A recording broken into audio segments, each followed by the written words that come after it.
there were two kinds of issues in at the end of 2021 that Putin put on the table. One was about Ukraine itself, and the other was more generally about the U.S. and NATO vis-a-vis Russia, and especially missile security and nuclear security.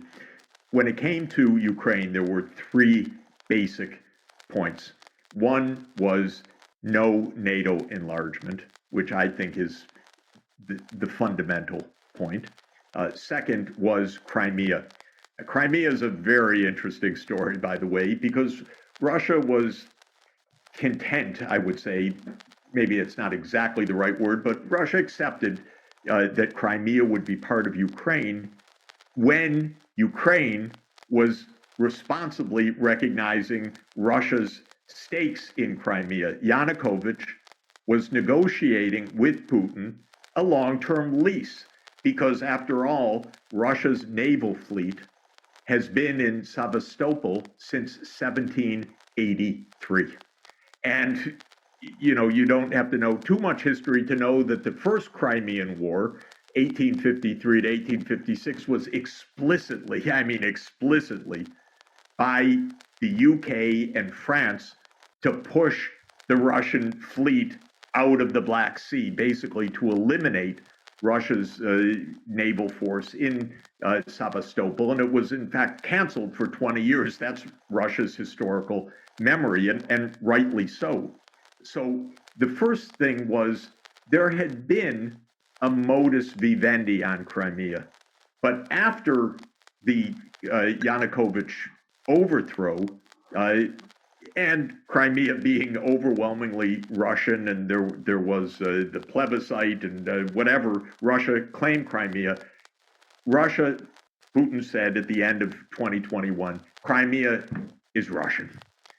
Okay, one could negotiate that in de facto terms, but that was a starting point. And by the way, many people in the US government today and senior politicians privately will tell you, yeah, we understand that about Crimea, because that is core Russian national security. I mean, core.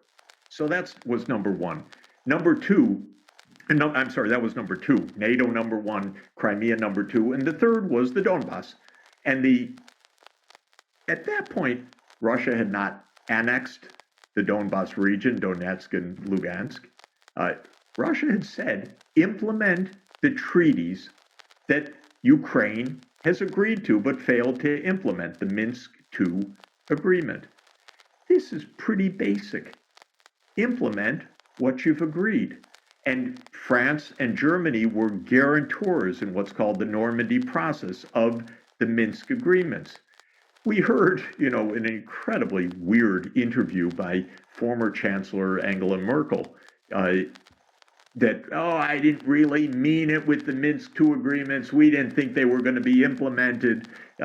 We were just giving Ukraine time to build up its military force and so forth. Unbelievable. I don't even believe that was Merkel's view when the agreements were signed, but the statement now was so cynical.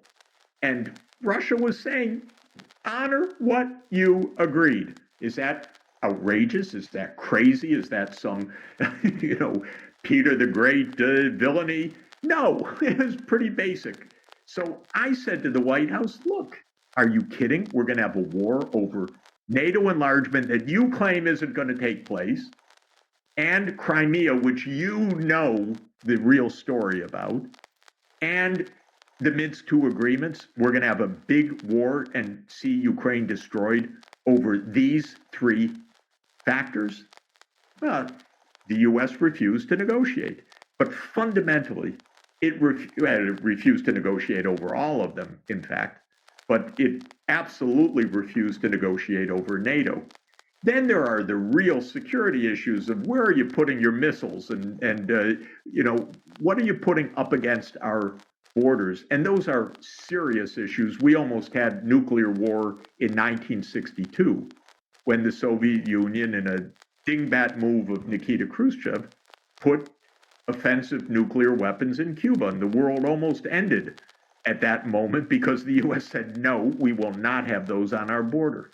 So if the U.S. thought just a little bit, if Biden thought just a little bit, what Putin was saying was not crazy.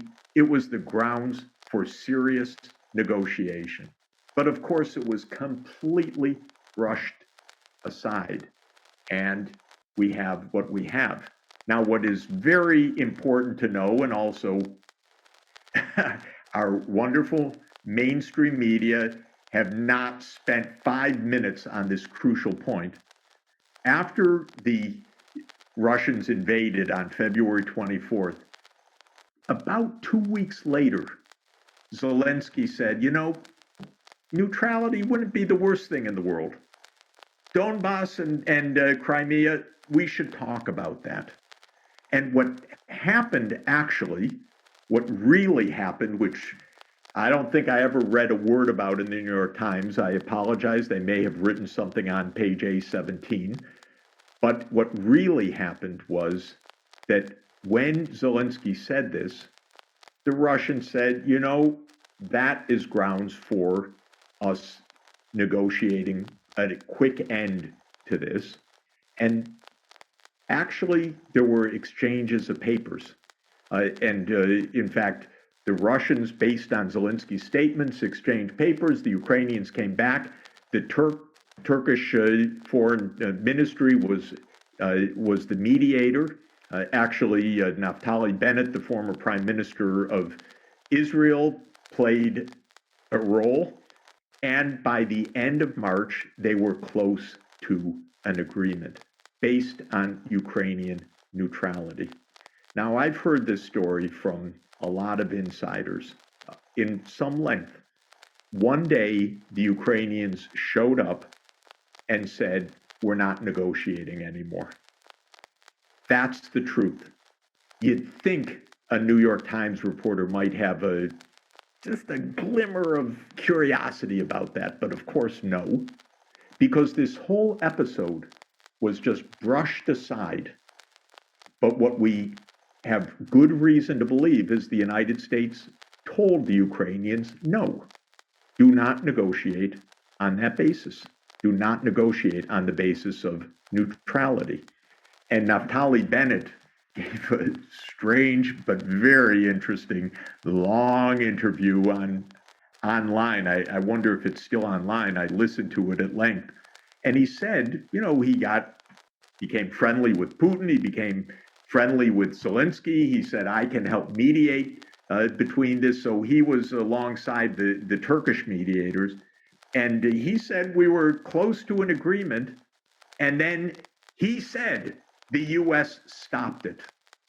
And he said, I disagree with what they did, but maybe they were right. That's what he said. Then a couple of days later, of course, he walked back the statement. No, I've been misinterpreted and so forth. He committed what is technically, of course, known as a gaffe, which means he accidentally told the truth and had to walk it back. But basically, my point is the basis for negotiation was there at the end of 2021, and it was nearly achieved in March 2022. And the U.S. did not want peace on either occasion. I don't say the U.S., I should say the Biden team did not want peace on either occasion. We now have another year of mass bloodshed, further escalation, a complete mess. Okay, so let me drill down on this point here about the start of the war. Clearly, they were not willing to negotiate on a reasonable basis to prevent it. They were willing to say to Putin, you better not do it, and we'll punish you with sanctions and things if you do. But they weren't willing to negotiate on a reasonable basis. My question is, and I think you're alluding to this is your belief, but I wonder if you could tell me, this from speaking with Democrats in power and so forth, that they deliberately provoked this war. They wanted this war to happen in order to launch what they all told the consensus is Stavridis and Hillary Clinton and so many others in the New York Times and Foreign Affairs and all over. They said, we want to replicate the Afghan war of the 1980s. They thought Kiev would fall almost immediately and that we would be backing an insurgency based out of the West or based out of Poland, and that we would do the Rambo 3 and bleed them to bankruptcy, just like Osama bin Laden just finished doing to us. And So I wonder if you think that when they were saying, you better not, that they were actually deliberately provoking the attack. In fact, I have a statement where Putin himself said, geez, I think they're trying to provoke me into doing something stupid here, but then I might not have a choice. You know, it may be truly, I don't know. I tend to doubt it, but I may be an innocent in this. My view is they thought they could kind of bluff their way or push their way or lean their way to what they wanted without Putin daring to do it. But maybe your version is absolutely correct, which it really could be. But my feeling all along is that the U.S. neocons basically think they can get away with things. I don't think they love long wars. I don't know. That they don't tell me their innermost thoughts, but I think they believe that they can get away with things. I think they believed that they could overthrow or help to overthrow Yanukovych and basically make a new fait accompli. But then Putin reacted, and it didn't turn out that way.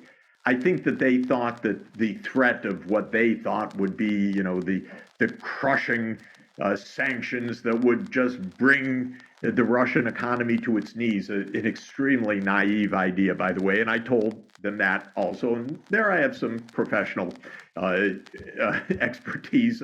You're not going to bring Russia to its knees through these sanctions. But in any event, I think they thought, maybe he won't dare. Then we continue to arm, we continue to make the Ukraine army interoperable, we continue to strengthen the regime, we continue to build these fortification lines, and one day we announce they're a member of NATO. I think that they thought you can get this on the cheap. I think, by the way, Putin thought, all right, this is pretty bad. I think I can push them to the negotiating table very quickly. I don't think Putin counted on a long war either. And indeed, after a couple of weeks, Zelensky said, yeah, there is actually grounds for negotiating. So I think Putin probably thought, I can push them back the other way. And then the U.S. at that point said, okay, now we have the makings of something probably pretty good. As Lloyd Austin said, famously at the time, now our goal is to weaken Russia.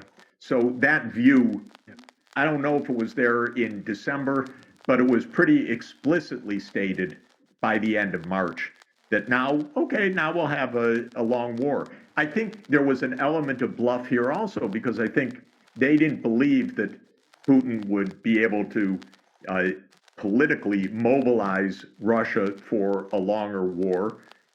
I don't think they counted logistics at all. Their ideas about the world economy and what they called the financial nuclear option of cutting Russia out of SWIFT is so wrong. It was just absolutely. I wrote an op-ed. Come on, guys, this is not how things are going to unfold.